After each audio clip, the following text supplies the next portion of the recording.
मल्लिकार्जुन ज्योतिर्लिंग का नाम आखिर क्यों मल्लिका और अर्जुन से मिलकर बना है? क्यों शिव पार्वती दक्षिण के गहरे पर्वतों में जाकर बस गए जबकि उनका असली निवास तो कैलाश है?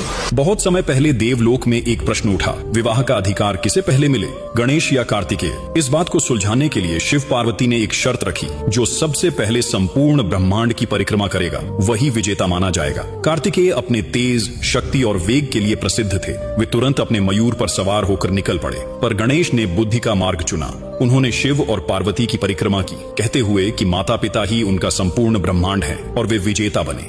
यह परिणाम कार्तिकेय के हृदय पर गहरी चोट की तरह पड़ा। उन्होंने इसे अपमान समझा और सोचा कि उनकी तपस्या, बल और पराक्रम का कोई मूल्य नहीं समझा गया। क्रोध और दुख के कारण कार्तिकेय कैलाश छोड़कर दक्षिण दिशा की ओर निकल पड़े।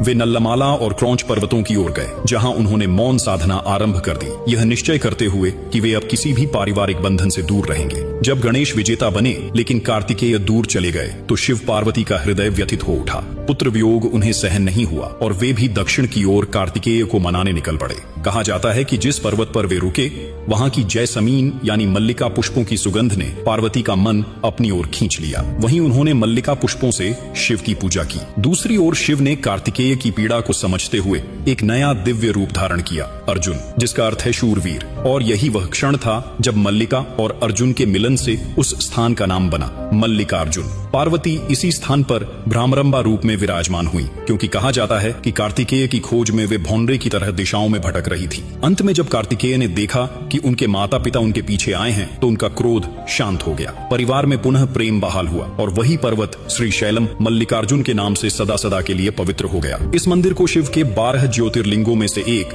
और 52 शाक्त पीठों में से एक माना जाता है, जो भारत के आंध्र प्रदेश राज्य के श्री शैलम नामक पर्वतीय शहर में स्थित है। हर हर महादेव।